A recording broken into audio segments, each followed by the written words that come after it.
cores Achei de tendência, Frida hein? Kahlo, cores. Passeio pelo escuro. Do teu... Botaram a gente um do lado da outra, porque é pra juntar, pra dar liga. Fazer assim, Para, garota.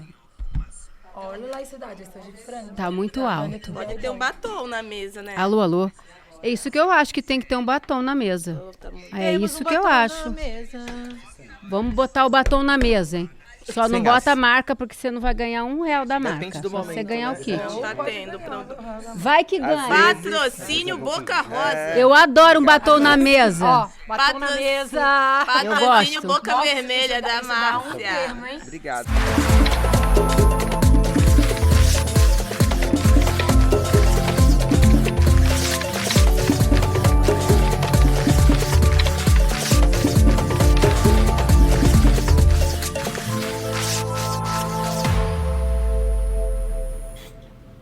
Olá, sejam todos muito bem-vindos, bem-vindas. Tá no ar o Precisamos Conversar, esse programa de debates femininos que passa toda terça-feira às 19 horas aqui no ICL, nos canais do Eduardo Moreira e também no Spotify em vídeo. Como vocês já sabem, eu não converso sozinha. Eu tenho aqui uma bancada maravilhosa de pessoas diferentes. Eu estou muito feliz que eu estou aprendendo muito com você, meninas. Como vocês já sabem, mas eu vou lembrar. Márcia Tiburi, Sara Zara, Açucena e Nina Silva, essas mulheres maravilhosas. E aí, meninas, passaram bem a semana? Mais ou menos, né? Otimamente. Eu Porque estou olha, radiante. que semana difícil para as mulheres, mais uma, né? Bom, a gente ficou diante de dois casos muito significativos e terríveis para as mulheres. A absolvição do jogador de futebol Daniel Alves, que estava cumprindo pena por estupro, e também a denúncia do apresentador de TV, Otávio Mesquita. Vamos lá. A gente está acostumada, né, a ouvir falar sobre jogadores que não se comportam, que ganham salários milionários, que tratam mal as mulheres, que ficam devendo pensão alimentícia, né? E nos piores casos, alguns são acusados de agressões, de estupros. Daniel Alves é mais um desses, né? Infelizmente é mais um, e é o caso mais grave que a gente está debatendo atualmente, né? Bom, Daniel Alves deu 5 versões diferentes do caso em depoimento. A vítima deu uma única versão, tem câmeras de segurança e mesmo assim ele foi absolvido e no júri tinham 3 juízas mulheres. Márcia Tiburi, comente. Vamos começar com essa história, né? Primeiro que a gente fica muito triste de ver que havia mulheres no júri. E que essas mulheres, então, claro, aplicaram a lei, claro, ouviram os argumentos dos advogados e julgaram, provavelmente, de um jeito muito tradicional, muito em conformidade com a justiça dos homens, que é feita pelos homens para eles mesmos, e é muito triste que as mulheres tenham que usar essa justiça que é contra elas, contra as outras quando elas estão numa posição de poder. Então isso causa também um mal-estar na gente.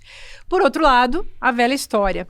É mais um homem praticando a regra, que é muito comum, infelizmente, o estupro é histórico, o estupro faz parte do patriarcado.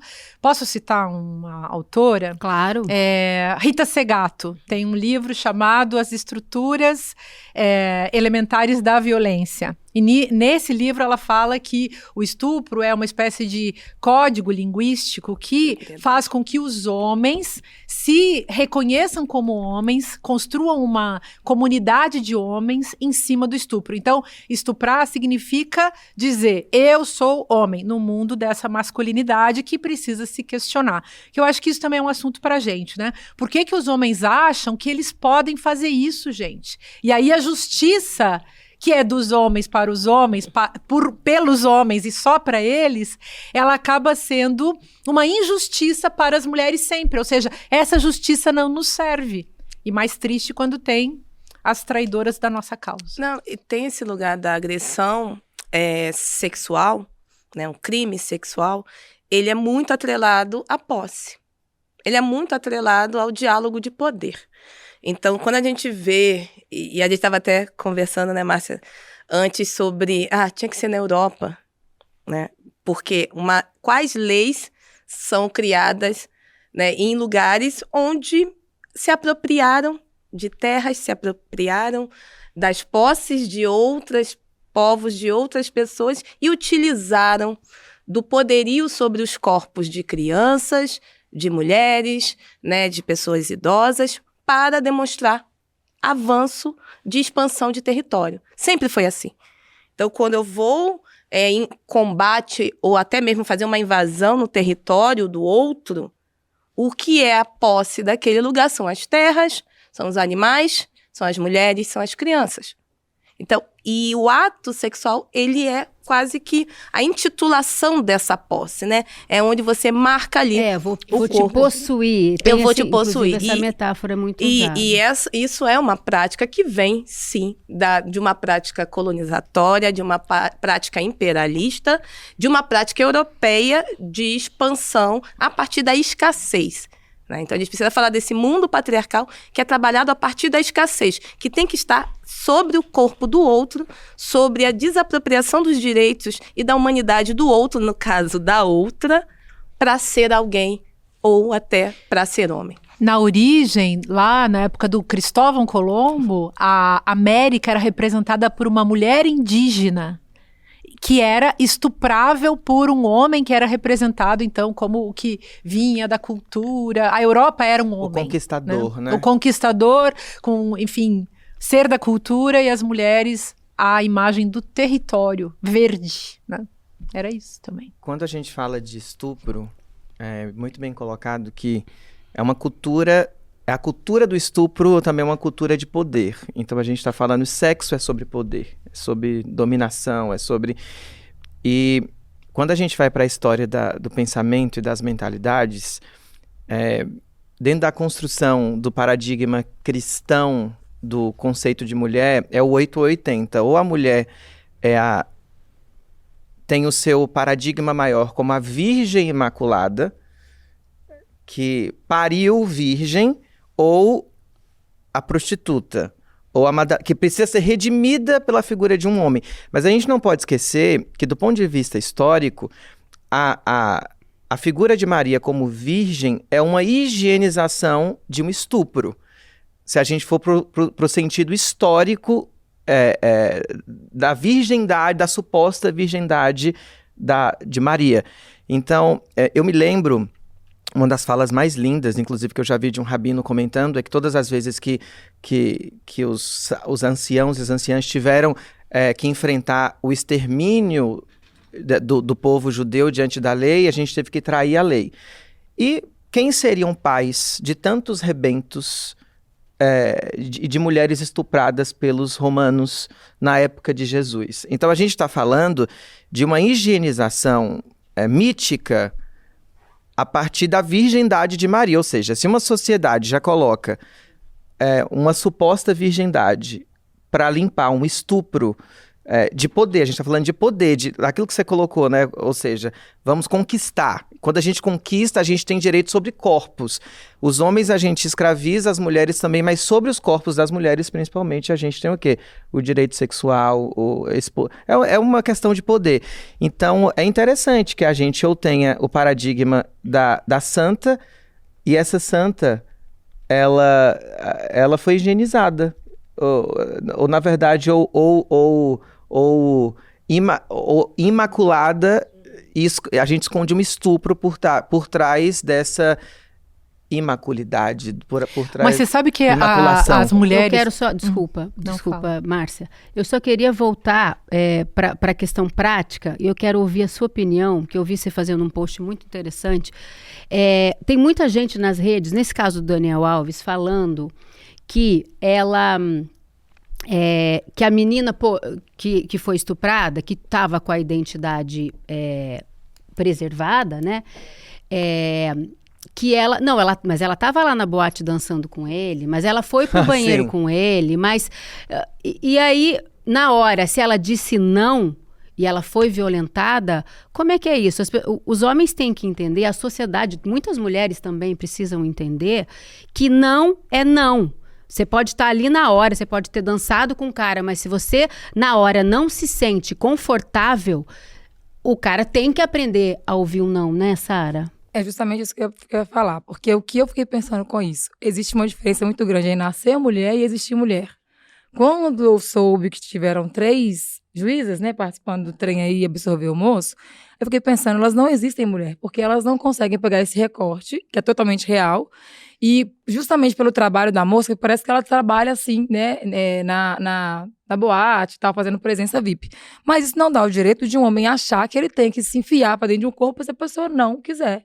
E aí o que eu vi o povo questionando era isso, mas ela trabalha assim, o que uma mulher fazendo no banheiro com o cara, se ela queria o quê? Ela queria fazer algo e depois ela não queria fazer mais. Eu mesmo já aconteceu de eu conhecer um moço, aí na hora que nós tava chegando lá, né, no Dango do Balango-Dango, menino, o cheiro dos negócios cozidos. Um cheiro ruim que eu falei, não quero mais. Não quero. Só que como eu sei que existe essa questão do... Vai, tá ótimo, se rejeitar. prossiga. Até pra rejeitar, né, a gente tem que saber ter um jogo de cintura pra você levar um soco. Porque eu falei, já tô aqui. Se eu falo que eu não quero levar um murro na cara e desmaiar e acontecer algo pior, então você tem que ficar sempre tendo estratégia até de rejeitar, né? Mas aí ainda Como assim... é que rejeita com jeitinho pra eles não se sentirem ofendidos ou menos homens? É uma o questão. livro de Márcia. Eles o não livro sabem de dizer Márcia. não. Vou contar dois casos. Um que me envolve bem rápido, tá? Vou contar causa, que nem você disse. Pra eu Quanto fazer. causa lá, cidade? Aí, olha só. Um amigo meu, há uns 10, 15 anos atrás, eu acho, um cara muito famoso que faz televisão hoje, que tá aí super badalado e, nossa senhora, coitada na época ele era casado com uma mulher que era minha amiga, inclusive ele era meu amigo. E eu também era casada. Elementos Eu para quero fofoca. nomes. Depois Não. do Camargo, eu quero saber Mentira, não dos quero não. detalhes. Não, aí Quero o saber. sujeito, a gente foi para um debate, depois do debate, jantar, e foi pro hotel todo mundo, e a gente subiu no elevador e o sujeito se atirou em cima de mim. Quando a produtora saiu, ele se atirou para cima de mim. E eu disse, fulano, o que é isso? Você tá doido? Mas ele se atirou com força, ele começou a me agarrar mesmo, e me fungar, e me pegar, e eu, sai pra lá, e socando o sujeito. E tem um negócio que muitos homens são mais fortes que a gente é difícil, né, você dar um tranco no sujeito e jogar ele longe. Mas lá pelas tantas, a porta do elevador abriu, graças a Deus, joguei ele pra fora. Eu, naquela época, eu nem fiquei assim, eu fiquei perplexa, mais perplexa, e chocada do que indignada e tal, porque antes de 2016, com o Me Too dos Estados Unidos, a gente não sabia que a gente estava passando por uma situação de tentativa de estupro, porque nesse caso não era um assédio sexual, não era horrível, tão horrível quanto, mas era uma coisa já física, e o estupro implica uma tentativa física. Esse sujeito, quando ele saiu lá de dentro, eu falei assim, fulano, você tá enganado, você tá doido, não tem nada a ver, inclusive porque se fosse o caso, eu achava um amigo dele bonitão, eu nem achava bonitão.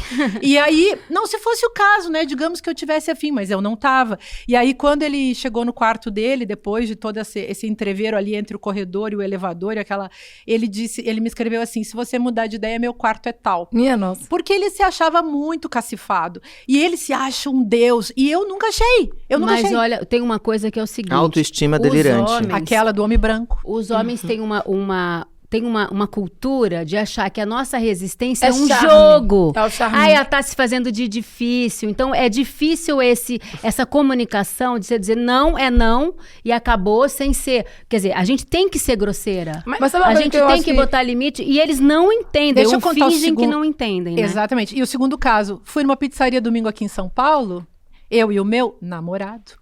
E fiquei... Gente, Márcia namora, tá? Márcia tem Márcia namorado. E, Aí, gente, Zara homem. não namora, tá? Isso, gente. Vamos Não, botar a não, hashtag não, no não, programa. Daqui a pouco mandem. Enfim, é que a gente aqui conta essas coisas. Mas enfim, aí um senhor na mesa ao lado, eu fiquei assistindo. Ele pegou uma atendente e foi dar um beijo nela no rosto, assim, e depois eu descobri que o cara, porque óbvio que eu fui falar com as pessoas, né, porque eu achei que a mulher estava realmente sofrendo uma situação de assédio, e ele, na hora que foi dar um beijo nessa atendente, ele resvalou e foi pro pescoço dela dar uma cafungada lá. Isso. E aí eu chamei as pessoas para dizer, mas escuta aqui, que é isso? Olha a situação que ela tá passando. E ela é uma funcionária, tá passando por um assédio, isso é crime, tá passando por uma importunação, isso é crime. E aí, enfim, toda lá uma conversa, as pessoas lá do restaurante explicaram e tal, e que elas vivem reclamando, as atendentes dessa pizzaria fina, gente rica de São Paulo, mas aí eu até cheguei lá e pensei, lugar de gente rica, mas de gente grossa, né? Ser rico, gente, Falar só em vale a gente pena se rica e você... gente grossa, eu vou trazer outro assunto aqui, que na verdade é o mesmo, tá? Na verdade é o mesmo. Essa semana também saiu uma denúncia da comediante Juliana Oliveira, que trabalhava no programa De Noite do Danilo Gentili, que em 2016 ela fez o programa com o Otávio Mesquita, e durante o programa, foi ao ar esse programa, tá? Ele pegou nos peitos da Juliana e nas partes íntimas, isso foi ao ar, e agora ela foi demitida do SBT e resolveu processar o Otávio Mesquita por estupro. Muita gente que viu as imagens, na maioria homens, né, que estão falando isso, estão defendendo o Otávio Mesquita, disse, não, mas que exagero, isso não é estupro. Mas espera lá, a lei mudou. Márcia, seria bom você ler o artigo que fala do estupro, que essas coisas mudam. Agora, a lei mudou, né? Mas, Nina, e ele veio às redes, o Otávio Mesquita, muito chateado, muito indignado, muito vitimizado, dizendo, meu Deus, olha o que está acontecendo comigo. Ele está muito surpreso de ter sido repreendido publicamente. O que você tem para dizer sobre isso? Não, tem que ela é uma mulher negra, ponto. Exatamente. Né? Vamos começar por aí. E aí a propriedade sobre o corpo da mulher negra é do mundo inteiro, e né? uma funcionária do programa que Exato. ele julgava que era um cargo inferior ao dele, além Exatamente. disso. E aí é por isso que a prática, pelo o que a gente estava falando aqui de poder, está na prática do dia a dia, esse lugar extremamente determinante de desigualdades. Então, o patriarcado, a misoginia, o racismo, são práticas de ódio para alicerçar e manter as desigualdades sociais. Muito e bem. aí, tá dentro, né, das nossas relações de trabalho, estão dentro das nossas casas, nas nossas relações pessoais, e também está dentro das nossas relações até sociais, entre grupos, onde a gente pode fazer uma piadinha sobre o corpo de uma mulher, mas não pode fazer a piada sobre o pau do macho. Isso. Né? Nossa, dá processo. E ainda tem um lugar que é o lugar da cooperação, né? Que junto à branquitude tem o pacto narcísico da branquitude e junto aos homens tem essa cooperação entre eles sobre falar, não, mas espera lá, ele estava ali, mas ele estava brincando. Não era sobre... ele não estava nem querendo, ela nem é comível, Não, vamos colocar assim. Ai, que meu Deus. absurdo. E aí eu queria trazer só um ponto rapidinho, que é que a gente, há pouco tempo atrás, bem pouco tempo atrás, a gente teve um estupro coletivo em Recife de um torcedor e um estupro coletivo sobre o corpo de um homem. Isso responde muito sobre o lugar punitivo e de poderio sobre colocar a superioridade a partir da violência sexual. Então, quando a gente tem um homem sendo violentado, a gente diz ainda mais sobre esse lugar patriarcal e do não lugar da mulher, né? Sobre esse corpo fragilizado ou a não propriedade do seu próprio corpo. Eu acho que essa questão do homem que foi estuprado, você viu que nada, você não falou em muitos lugares, né? Eu acho que só o Thiago Life que comentou, e ele também falou, Sara, todo o mês praticamente acontece isso é comum, acontece demais e ninguém fala. Mas eu acho que assim, se falarem que um homem foi violentado, a culpa vai sair da mulher, porque eles falam que a gente é violentada porque tava com saia curta, que não sei o quê, mas o cara não tava com saia curta e foi. Então vai ser uma forma de assumir a responsabilidade que o cara, ele é depravado. E aí falar que um homem estuprou o outro é muito pesado pra tirar a responsa do homem sobre isso quando é com a mulher, né? Não, e nesses dois casos, e um terceiro caso que eu vou introduzir agora, da estudante de psicologia Raquel Posso, de 25 anos, durante uma viagem de ônibus de Rio-São Paulo pela companhia Itapemirim, ela adormeceu no ônibus, ao lado dela, na cadeira ao lado, tinha um homem. Quando ela acordou, o homem estava com um pinto para fora e segurando na coxa dela. E ela tentou, de várias maneiras, ela ficou assustada, óbvio, né? Com uma cena grotesca dessa. Ela chegou até pro motorista e falou assim, olha, eu tô sendo assediada sexualmente, eu preciso de ajuda. Ele parou no posto Grau. Ele disse o seguinte, olha, o que eu posso fazer é mudar você de lugar. Ou você quer denunciar? Ela falou que eram as duas coisas, eu quero denunciar e eu quero mudar de lugar. Aí ela desceu, chamou 2 policiais homens. Os policiais combinaram com ela uma tática que era a tática de, olha, então você espera, quando você reembarcar, você senta no mesmo lugar onde você estava, a gente olha pro cara e leva ele preso. Daqui a pouco ela fez o combinado, ela subiu no ônibus, sentou no lugar dela. Chegou o motorista, chamou ela num canto e falou, olha, você pode agora mudar de lugar porque os policiais tiveram uma ocorrência mais importante, mais urgente. E ela continuou essa viagem de mais sei lá quantas horas no mesmo ônibus do assediador. Açucena, isso é um absurdo. Ou seja, você pode ser estuprada, você pode continuar com o seu assediador ao seu lado.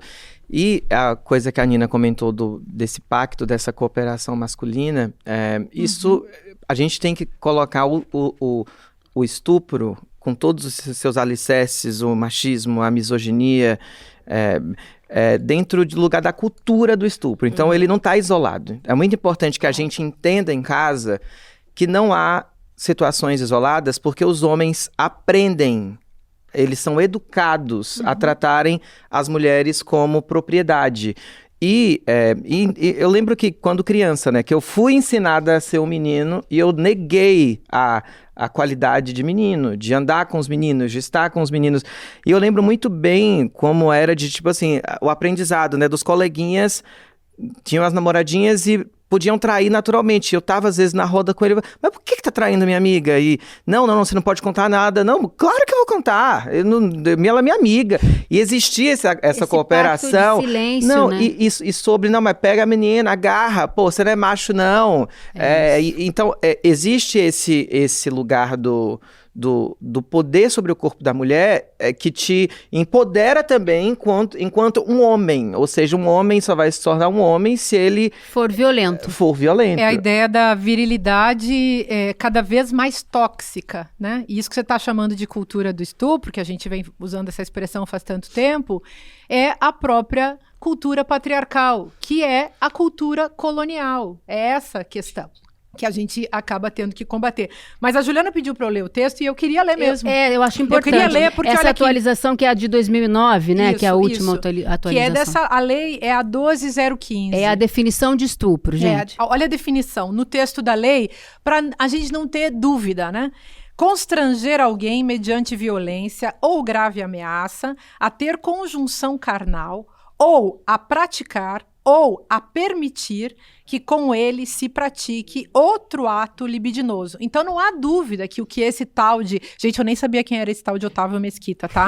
Não, as pessoas... Eu fiquei pensando... Ela não tem cultura pop suficiente. Não, mas eu tô me esforçando. Ele não tava perdendo muita coisa até então. Não, pois é, eu fiquei pensando, mas o que é todo mundo falando desse sujeito? E quem é esse bofe? Aí vamos ver...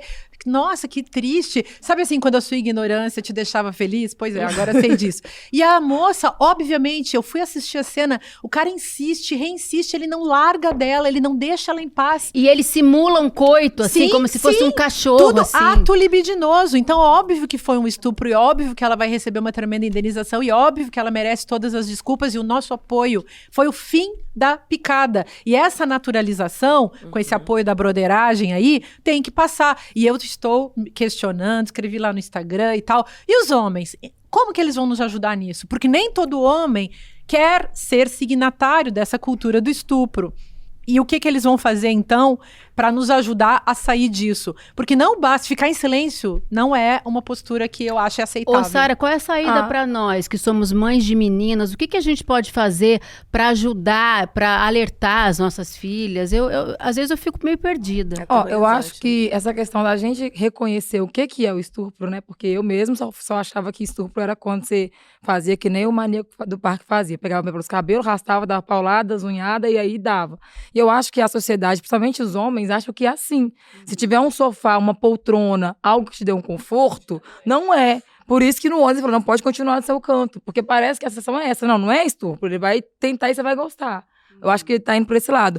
Tanto que uma das desculpas que o homem usou, o moço que você não conhecia, graças a Deus, é que, mas a minha família tava vendo, a minha mulher tava lá. Tava na plateia, Meu filho ele disse que também. desculpa que Quer ele dizer tá, que isso o dá o argumento direito- dele é que a mulher tava, mas a Isso, mulher do Daniel Alves tá a favor dele Não, também. a E esposa aí? do Robinho também, ela fica indignada quando a gente coloca esse título nele, porque as mulheres estão achando que estupro é só quando existe aquela violência de catar e tirar o cabelo Não, e o olho, e você me sabe? falou da mãe também do Daniel Alves, que expôs a identidade da vítima, não foi Ela, isso? foi quando começou, né, nesse negócio aí, ela que expôs o nome da moça, né? E aí tem essa questão, tá querendo aparecer, tá querendo fama, e tanto que quando aconteceu isso, a moça nunca falou sobre dinheiro, né? Ela só queria- recusou. Ela recusou o dinheiro. Antes tivesse pegado, tá vendo? Porque, Gente, ó pra você ver. É que nem a Pelicot. A Gisele Pelicot, aquela francesa que era sedada pelo marido. Nossa, E essa essa história é mulher fez uma horrível. coisa maravilhosa, porque ela, em vez de ficar com a culpa e ficar com a vergonha, ela foi e expôs esse marido. Então, isso me fez lembrar, a palavra que vocês disseram que me fez lembrar foi a fama. Ninguém quer fama, isso é infâmia.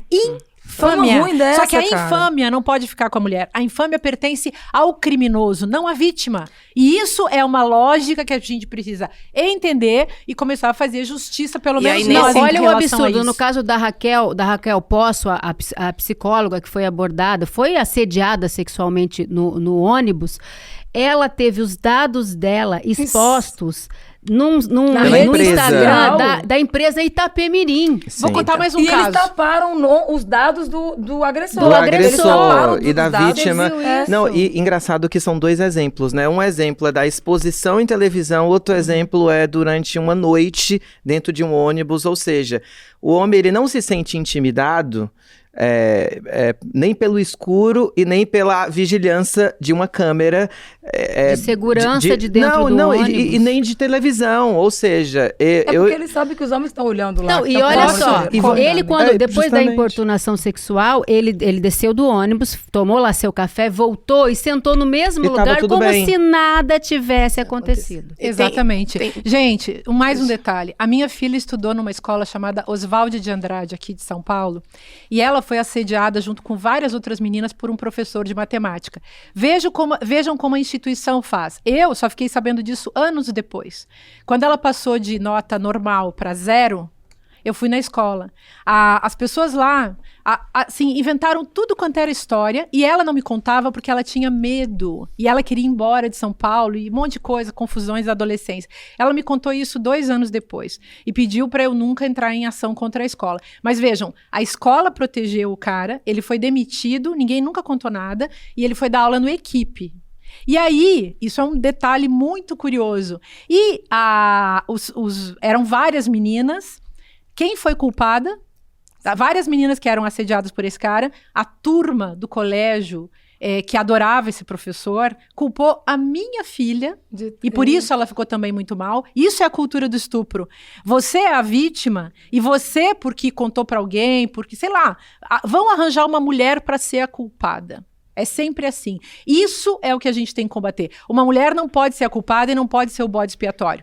A gente tem que aprender a se defender e isso só será possível se defendermos as nossas companheiras nessa viagem E a gente tá muito falando complicada que é ser de uma mulher. instituição de É educação, isso que eu ia assim falar. como a Faculdade de Medicina Santa Marcelina, que teve Muito bem lembrado. uma frase ridícula dos estudantes de Nas medicina Olimpíadas, nas Olimpíadas, sei lá do justamente, entra porra e sai sangue.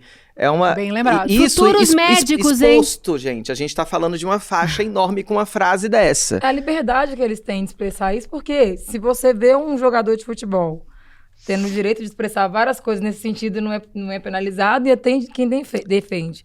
Aí você vê outro sendo absolvido. Você fica pensando, eu posso fazer também. E isso não é questão de elite, porque o homem, quando ele tá no lugar de ser homem, esse rapaz mesmo do caso da Raquel, a do ônibus, ele tá no ônibus, não é grandes coisas, senão tava no avião. Ele é um cara de classe C. E teve o mesmo privilégio também, né? De fugir da Sabe por responsabilidade. quê, ô Nina? Não É uma pega proteção, nada. né? Não pega nada. E o que, né, todo mundo trouxe aqui tem o mesmo pano de fundo, que são as instituições pleiteando, naturalizando e confirmando que esse lugar de crime, ele tem que se manter.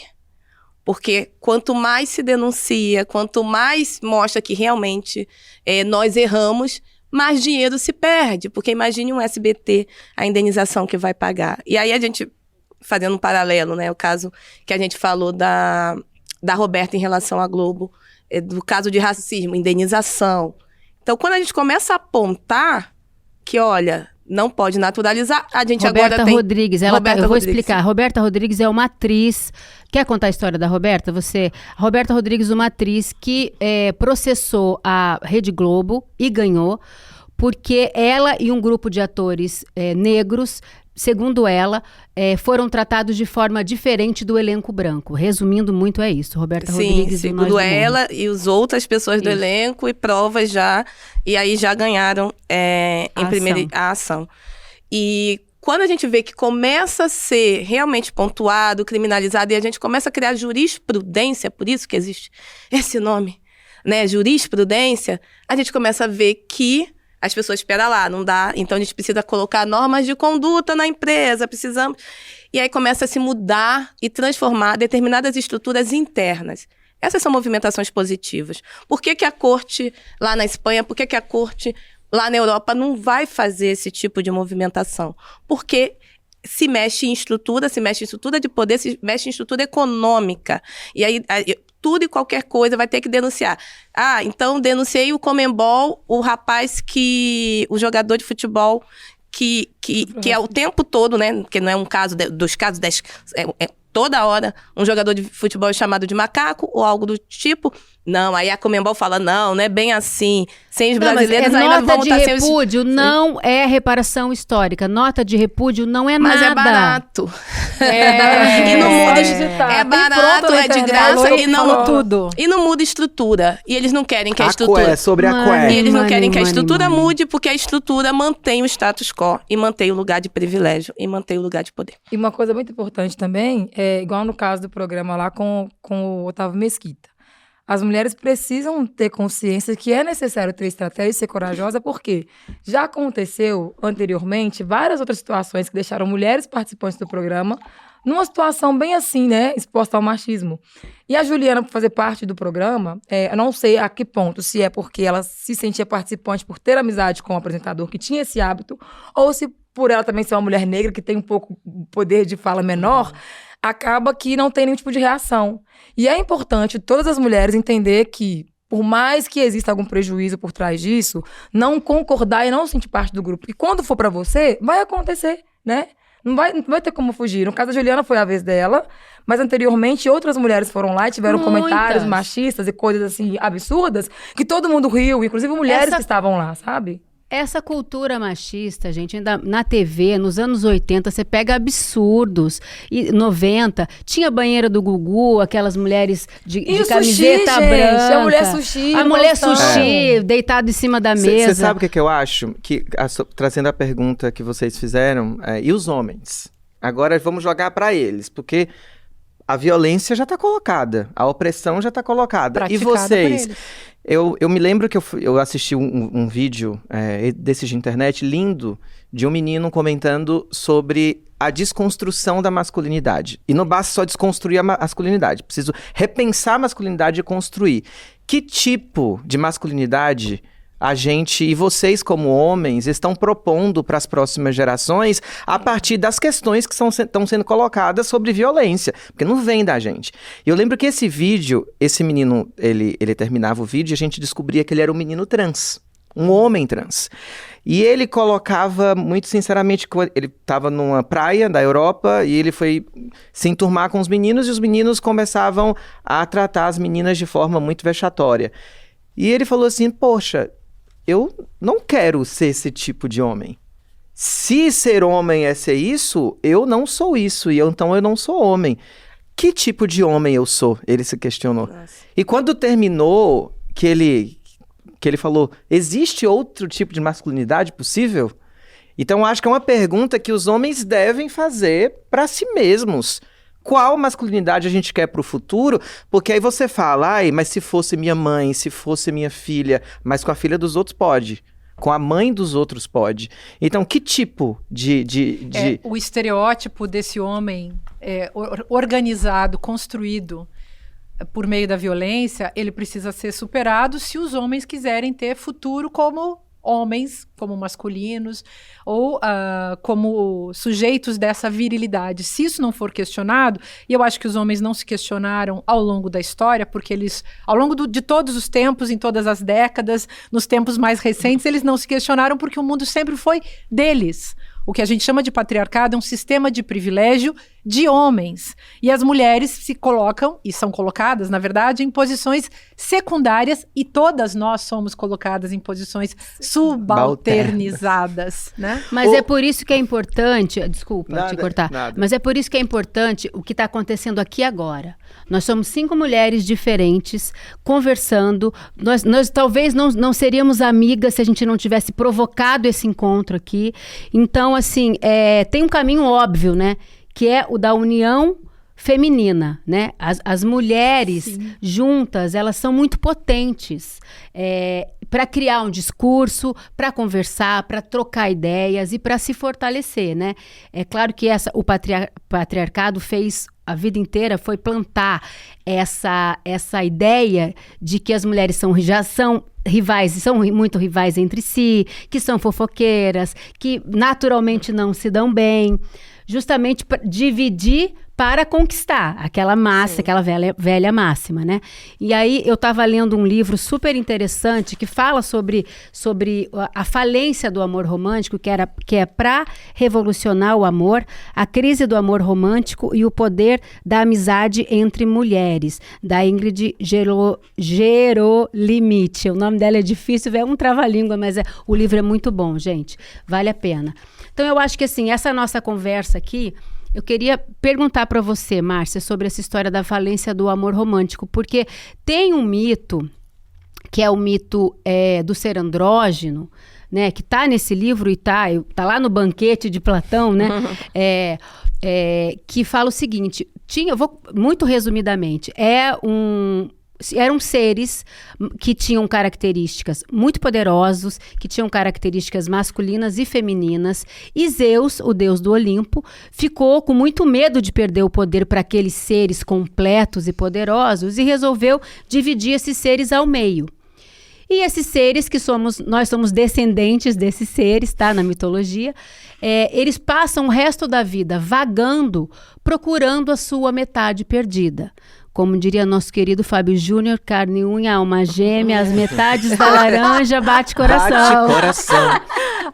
Então, a partir desse mito, parece que a gente só é completo e poderoso se a gente encontra a nossa metade. E no caso do mito, a metade que completa é o masculino, quem completa o masculino é o feminino e vice-versa. É uma teoria muito caída essa, né, gente? É uma Bem teoria binária. muito caída, mas estava lembrando, sai um livro agora sobre esse assunto, a gente está há 40 anos e até agora não conseguimos superar o tema do amor romântico. Quando a gente lê esse mito do Platão de um ponto de vista feminista, o que você pode dizer? Que é a pré-história da mitificação da diferença sexual, na qual é sustentada essa nossa cultura patriarcal, que precisa dessa invenção da diferença sexual. E hoje tem uma coisa muito maravilhosa que se chama poliamor, como é que é esse outro negócio não monogâmico,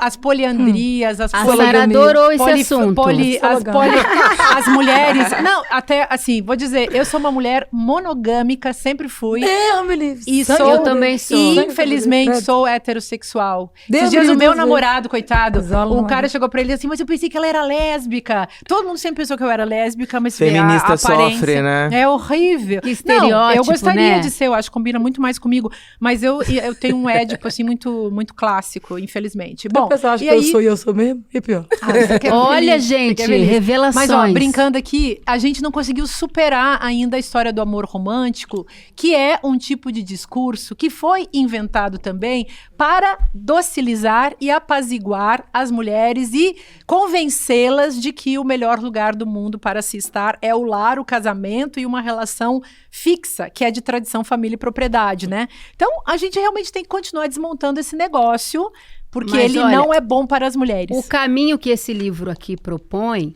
é justamente o caminho da troca do amor romântico entre um homem e uma mulher para amplificação da voz e do amor através da relação entre mulheres, né? Queria aproveitar, né, que a gente está falando desse lugar de trocas, desse lugar que também extremamente patriarcal, de você falar que o homem que complementa a mulher, porque aí você começa a colocar relações, né, de necessidade, de pertencimento. Então, eu só sou homem se eu tiver uma mulher atrás de mim, eu só sou uma mulher se eu tiver um homem, né, ao meu lado ou na minha frente, né, que é nesse caso. E quando a gente fala, a gente tem que ter um cuidado, porque essa visão de mundo é uma visão eurocêntrica, do ponto de vista das relações em que você só é alguém a partir do outro. Você só é alguém a partir de uma estrutura familiar que nasce, não você e seus pais, não. Só nasce quando você se casa ou quando você tem um par romântico. Então, esse amor romântico, primeiro a gente precisa perguntar o que é o amor. E a partir do momento o que é o amor, eu esqueci o meu livro em casa, mas eu vou trazer, porque é uma relíquia, O Espírito da Intimidade, de Sobonfum Somé.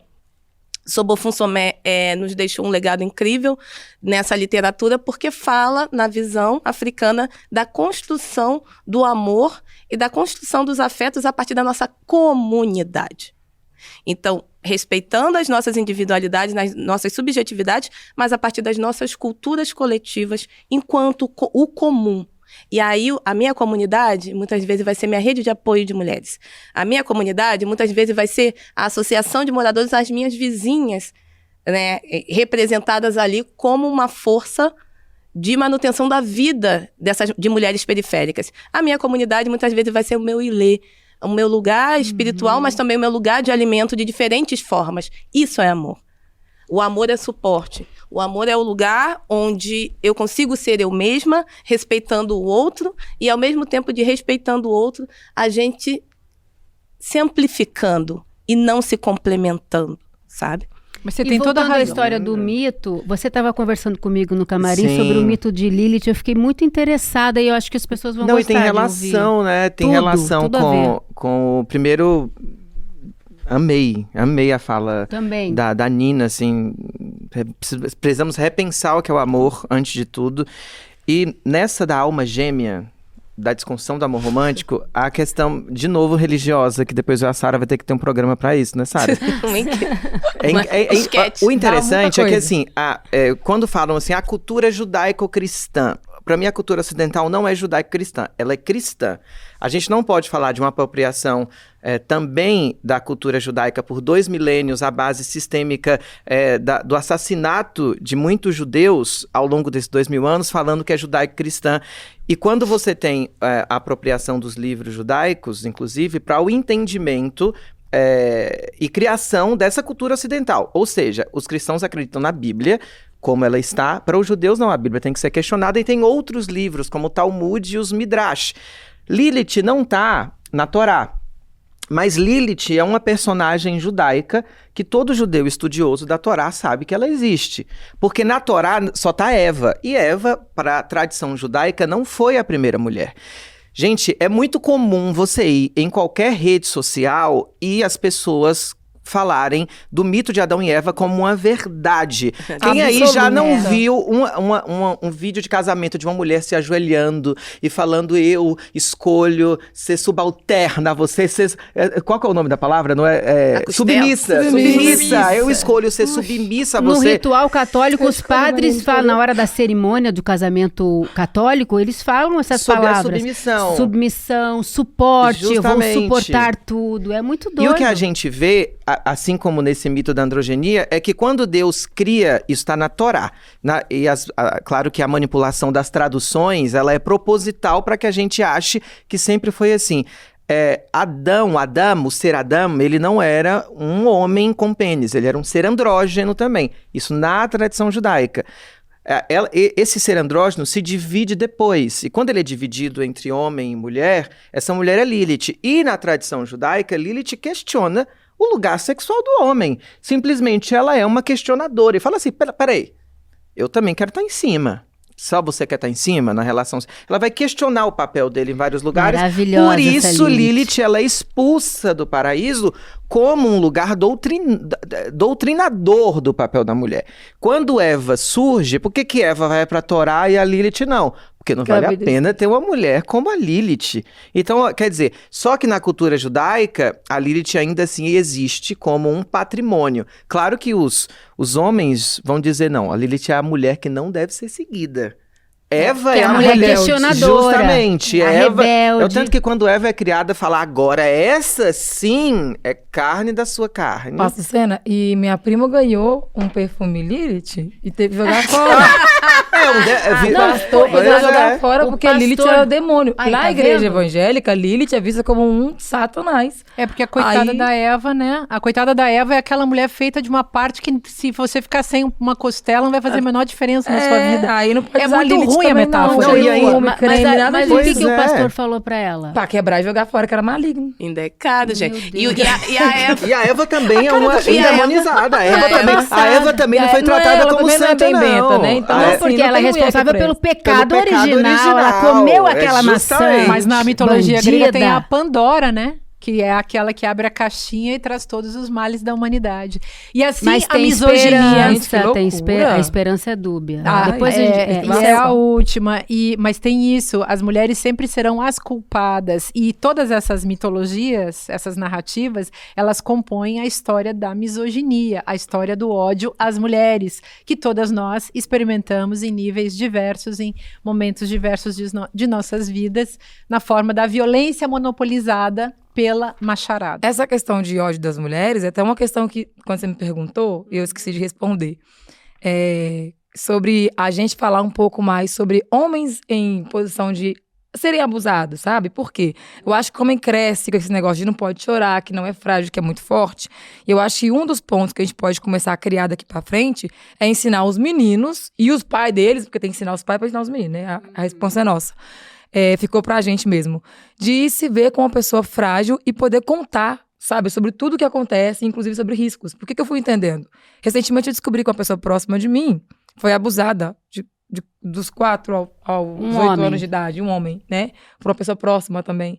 E aí eu fico pensando, se esse homem que sofre esse abuso não cura, não trata, ou não se vê nesse lugar de frágil, ele é vai descontar. um abusador em Ele potencial, é um será? potencial. Sim, e aí quem que sofre esse reflexo de quando ele começa a colocar essa questão dele pra fora, assim, ou fazendo igual, ou, sei lá, de alguma forma, são as mulheres, né? Então o cara, ele vai começar a abusar, ele vai começar a transmitir essa satisfação dele, ou essa angústia, ou esse problema que ele não tratou, na mulher mais próxima, porque é o que tá mais disponível pra ele. Quando um cara é abusado por outro homem, eu acho que ele não consegue sentir força de devolver pro cara de volta isso, porque ele vê o homem como igual. E quem que é o mais frágil próximo dele pra Não, fazer e isso? ainda tem a questão da sexualidade, né? Do homem, de morrer de medo, o homem ser heterossexual, de ser taxado como a marica, o viadinho, como você falou outro dia. Inclusive- Olha, gente, eu tô usando termos pejorativos de propósito pra gente se chocar. A gente não usa esses E termos, mulherzinha mas... também, só viu? uma Mas, de coisinha. novo, desculpa. Não, rapidinho, eu conversando com uma pessoa esses dias, né, meu irmão, ele é gay, né, e aí ele só saiu do armário com quase 40, que minha irmã meteu o pé na porta, puxou ele de lá à força. Mas assim, uma pessoa próxima de mim fez um questionamento que eu fiquei pensando, cara, é verdade, porque quando a gente era criança, já contei aqui que a gente assistia televisão na casa do moço, acontecia aquelas coisinhas lá, mas eu lembro que a novela começava às 8, a gente podia chegar lá às 7 pra assistir, mas o meu irmão, ele tinha que ir mais cedo. E o meu irmão ficava lá desde 4 horas da tarde até o horário de começar a novela. Depois eu e minha irmã ia. Eu até já falei pra ele, aconteceu alguma coisa? Ele fala que não, mas assim, hoje eu fico questionando, depois que eu conversei Ele com essa nega pessoa, até hoje, assim, ele não fala. não quer. Aí eu fico pensando, será que, como seria o meu irmão? Porque depois que eu acho que ele descobriu, né, essa condição, que quando a gente comprou a televisão a primeira vez, que aí a gente conseguiu ter uma TV em casa, meu irmão teve uma doença, ele teve uma depressão profunda e teve uma tuberculose que ele quase morreu. Aí hoje eu fico pensando, será que ele se tocou, né, o que ele era e como isso foi descoberto? E como isso aconteceu, que deu Tuberculose aquele é uma negócio? falência do pulmão, né? Uma doença do pulmão que na medicina chinesa tem a ver com a emoção que é tristeza, E foi né? o que o médico explicou na época, que era uma depressão que trouxe a doença física, que era a questão da tuberculose.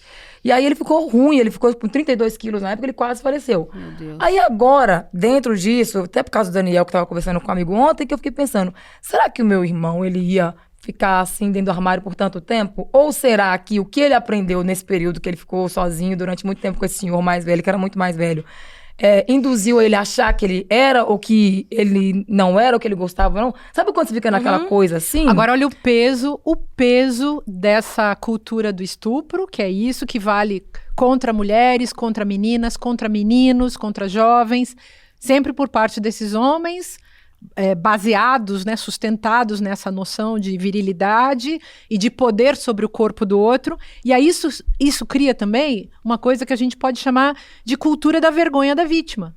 Aí a vítima carrega esse peso, a gente, todas nós, quantas histórias a gente não conta? Às vezes a gente conta pela metade, quantas a gente não conta de abusos, de assédios, de tentativas de estupro. Ao longo da história do feminismo, teve um período ali, até, digamos, na virada do século XIX para o XX, essa primeira metade do século XX, aquela Charlotte Perkins Gilman, que fez o papel de Parede Amarelo, que aliás está em cartaz em São Paulo.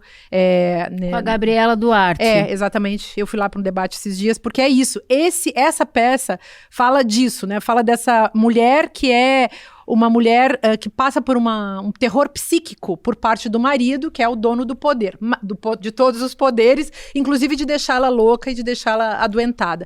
Mas tem isso. A Gilman, essa autora, ela era uma ativista contra o estupro dentro do casamento. Então, porque as mulheres tinham que se casar. Tiveram que inventar que o casamento é uma coisa boa, sendo que o Durkheim, aquele sociólogo, falava que casamento só era bom para os homens. Por quê? O cara consegue uma empregada de graça, uma psicóloga de graça, uma mãe de graça, uma governanta de graça, de graça. Serviço sexual de graça, tudo de graça. E um homem fica lá na posição do ser a ser cultuado. Na verdade, o periquito não é de graça porque ele fala que é a forma dela pagar o que ele faz por ela. Então a já não sai escravizada, tão de graça, além assim. de tudo, escravizada, pagando E o pagamento é sexual, né? comida, tipo isso. comida e teto. Por isso que uma anarquista, a Goodman, ela falava isso. Gente, qual é a diferença entre uma esposa que trabalha para ganhar aquele sustento, aquela casa com comida, né? Trabalha em todos os sentidos, braçal, sexual, da reprodução e tudo. Ajuda o marido, protege o marido, faz menino. tudo. Lembra de uma novela que tinha que o... Prostituta. Desculpa. Não só isso, porque a comparação é necessária. E a prostituta que faz de um tudo para pagar ela mesma sua casa e sua comida. Não, eu ia falar com você, que você deve ter assistido, era uma novela que o José Wilker... Era José Wilker falava, hoje eu vou lhe usar. É verdade. Lembra total. disso? Não lembro que novela que era, mas... Era uma A Indomada? Não era Indomada. Pode ser. Era uma novela. E fez TV muito aberta. sucesso. As pessoas adoravam esse termo. Foi assim... Mas ali era o tal virou uma do cultura estupro durante pop. o casamento, porque ela Hoje eu tinha vou lhe que usar. servir Era. isso. Eu queria muito só dar uma complementada que eu acho muito importante amplificar visões de mundo, né? Então, a Sucena trouxe tão lindamente Lilith aqui e como que outras visões e pontos de partida de mundo pluralizam e nos tiram desse lugar único cultural. Então, a cultura do estupro, ela pode parecer universal na prática do hoje, mas ela não é universal nas suas raízes, porque ela tem raiz em um determinado lugar. Quando a gente fala, e aí eu falo muito, né, dessa questão da visão única do eurocentrismo, né, que tudo parte... Quando a gente fala, eu preciso do meu norte, por que a bússola, né, o ponto inicial do mundo tem que ser o norte? Por que a gente tem que nortear as nossas vidas? Eu suleio a minha vida, porque de onde eu venho, o meu sol nasce no sul. Né? Ai, então, que lindo! As minhas raízes são do sul e também do Oriente. Então, quando a gente amplifica essas visões de mundo, a gente começa a enriquecer não só o repertório para falar bonito igual a Márcia, igual a Sucena, igual a Sara, igual a Ju. Você fala mais bonito que eu, Não, bebê. impossível. Você fala lindo. Lindamente. Olha aí, ó. É muito Maravilhosa. mais, né? É também a gente entender outras visões de mundo para nossa religiosidade, para do que realmente é tradicional. Gente, esse programa é tão rico, porque você vê, nós somos pessoas totalmente diferentes, não só nossos tons de pele, mas as nossas vivências, onde o nosso pé pisou antes da gente estar aqui. É tão bonito a gente estar aqui essa pluralidade nesse que enriquece. encontro cultural mesmo entre mulheres, né? E só complementando novamente, dentro dessa visão afrocentrista, né, de quando a gente fala de alguns grupos étnicos raciais em África, essa dualidade não existe, né? Então, os itãs, a gente fala muito dos mitos, da mitologia. Em África, nós temos os itãs. Quando a gente vai ver, tem o orixá, que ele é fêmea e ele é macho e ele é. Lindo isso. E é o mesmo orixá, é a mesma energia vital, que não tem essa separação especificamente. E quando a gente fala dessa virilidade, que aí a gente vai falar de Exu, de Leba, a gente fala do falo. Esse falo, ele tem um lugar, sim, importante de energia vital, mas não é um lugar da separação, é um lugar da comunicação. Exu vem primeiro enquanto comunicação, mas as divindades iniciais do mundo é um senhor, né? É Oxalá, é Nanã, é Oxum. Por quê? Porque é uma sabedoria que é agênero. Não é uma sabedoria binária, não é uma sabedoria que traz uma única visão de mundo. Até mesmo quando a gente tem os nossos oris, eles são contemplados por 5 energias no mínimo. Então, olha a subjetividade e a importância da gente partir de outros lugares do mundo para se sentir, né, eu gosto pessoa muito. Que lindo. Gosto e muito para de poder te ouvir. construir as nossas, Ô, gente, as nossas comunicações e coletividades. Você falando isso é Que tão coisa bonito. linda. É muito bonito porque você está apontando para uma crítica do eurocentrismo. É maravilhoso que você traga essa palavra e apontando para um afropolitanismo, que é o futuro. No futuro não vai mais ter gente branca, europeia. A gente está misturando tudo, fazendo uma outra coisa. E também acho que não... voltando ao passado. E não haverá mais também essa divisão de gênero, porque a ideologia de gênero é o patriarcado. A máquina de produzir gênero como um operador necropolítico. Bom lembrar. Não é mais O fácil. feminismo Você tá põe- dando não tem trabalho, uma frase do põe mais Exu fácil, gente. Pelo que amor de fala que a flecha lançada é pro passado, pro futuro, Sim, não tem uma coisa atemporal? E é atemporal. A gente fala muito de afrofuturismo, a gente pode trazer aqui a afrofuturista aqui, ó, em pessoa, aqui no seu óculinho. Só se lascando. Sabe? O que foi que você falou Mas- que eu perdi, Sara? Não, falando que é mais fácil ser pansexual, por causa do que ela disse ali tudinho, entendeu? A gente Pois não é. se limita. É uma pessoa, repensar. a pessoa Tá. da energia. Mas falando de Sankofa. Mas- Sankofa, Então, ela vai- só porque você perguntou da questão da Claro, flecha claro. do Exu, a gente tem um adinkra, que é o Sankofa, que é uma árvore, eu tenho tatuado aqui nas minhas costas. É uma árvore com o pescoço para trás, que ele se alimenta antes de alçar grandes voos. Então, a gente se alimenta do nosso passado, das nossas origens, para voar cada vez mais alto. Que lindo. Nossa, que lindo. É, Explica a rapazes, o história do- feminismo tá dando trabalho. Por Eu só falar tenho em a lhes dizer feminismo. isso, Por falar em feminismo tá dando trabalho, a gente não pode terminar o programa sem fazer uma homenagem para Heloísa Teixeira, uma grande pensadora, professora de literatura, feminista, precursora de vários movimentos aqui no Brasil do feminismo. Márcia pode falar melhor sobre isso, que nos deixou essa semana e eu quero trazer um aspecto importante para o nosso debate, que ela, antes de... ela voltou ao nome de solteira, Heloísa Teixeira, com mais de 80 anos. Ela foi conhecida durante toda a vida dela como Heloísa Buarque de Holanda. Ela foi casada com Luiz Buarque de Holanda, que vem a ser tio-avô do Chico Buarque.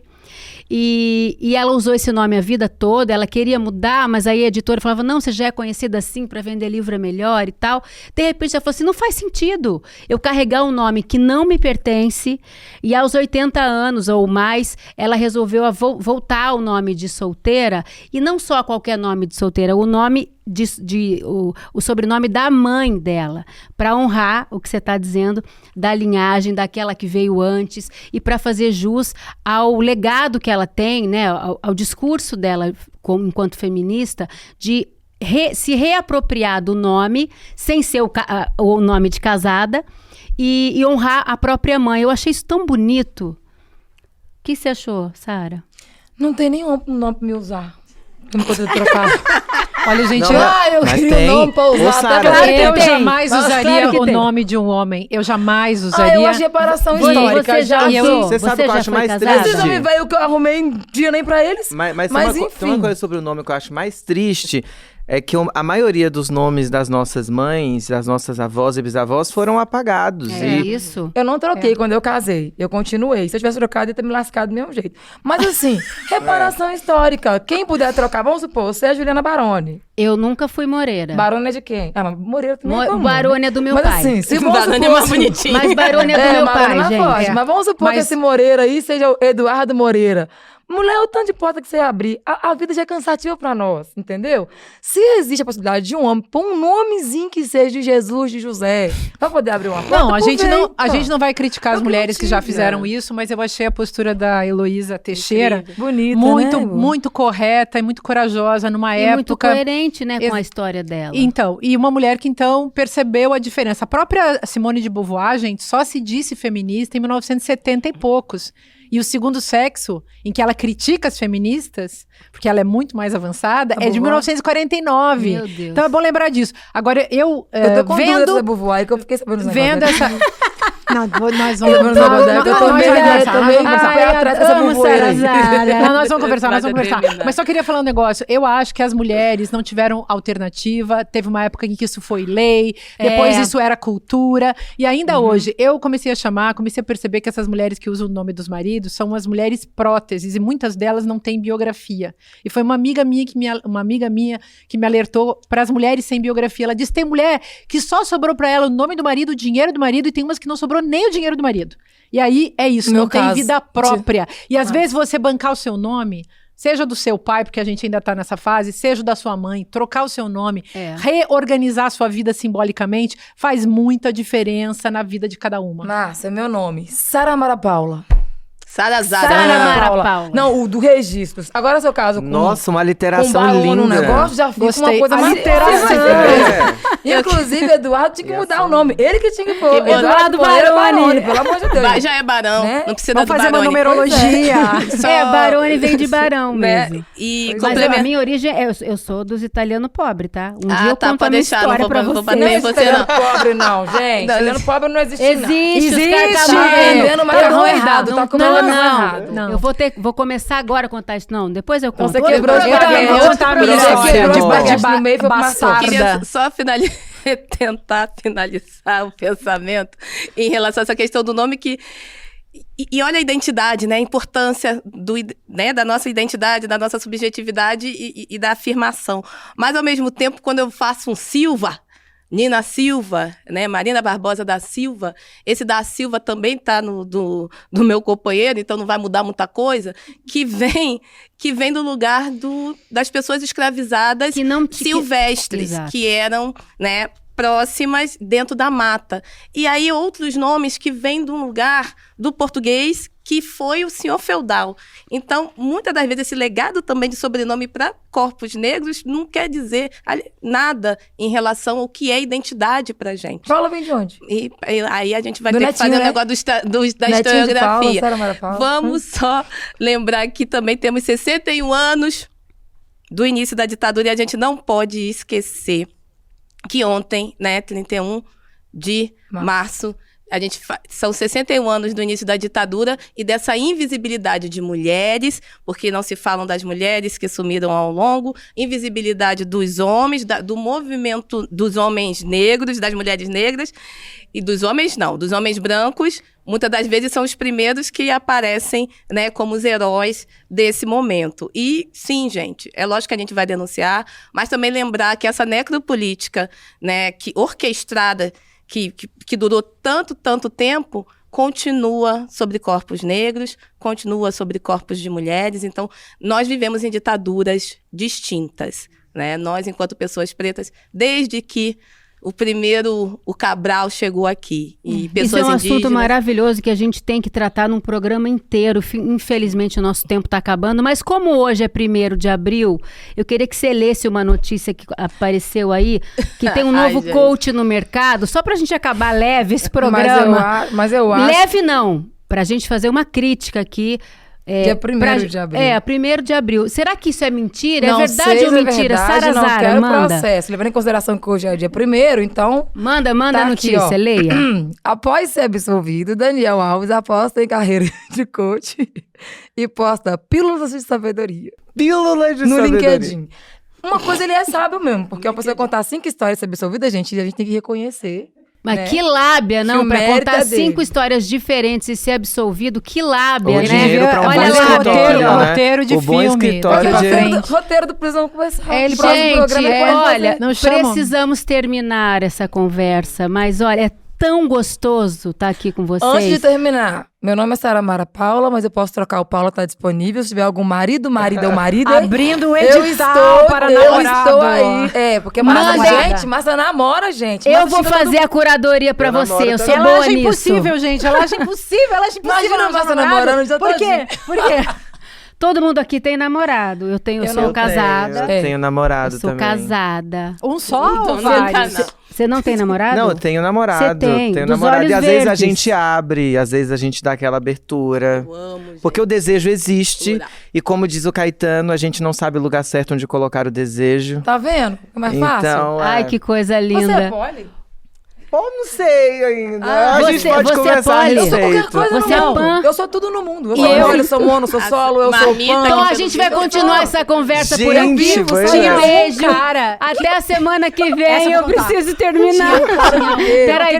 Não, termina. Não, termina, sobe que eu vou letreiro. contar Um em beijo off até a aqui. semana que vem. Gente, Terça-feira, às 19 horas, a gente tem um encontro marcado nas plataformas do ICL. Eu quero ouvir sua história. Do Eduardo Moreira e no Spotify em vídeo. E também, se você quiser saber, receber notificação quando o nosso programa entrar no ar, entra no nosso grupo de WhatsApp, icl.com.br/precisamos conversar. Um beijo, tchau. Fala, Márcia. não, o meu. Ele Corta os mentia microfones. Fala galera, a gente realmente teve uma das palestras mais incríveis e transformadoras de todos os tempos aqui nesse nosso espaço, dessa nossa comunidade. Uma aula com Mark Allen, maior triatleta de todos os tempos, que emocionou, que ensinou, que trouxe ferramentas práticas para as pessoas usarem e encantou. Muita gente está pedindo para assistir novamente, queria anotar as coisas, sabe? Para poder deixar aquele negócio escrito na parede. São coisas que mudam uma vida inteira. E a gente resolveu liberar o replay para vocês poderem assistir essa aula, que é a aula inaugural de uma jornada que é ainda mais incrível.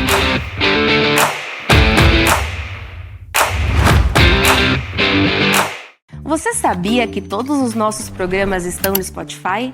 A notícia não pode parar e agora você pode acompanhar todos os nossos programas onde e quando quiser. Siga nossos canais no Spotify e tenha acesso ao Chico Pinheiro Entrevista, Desperta ICL, Rolê e muito mais.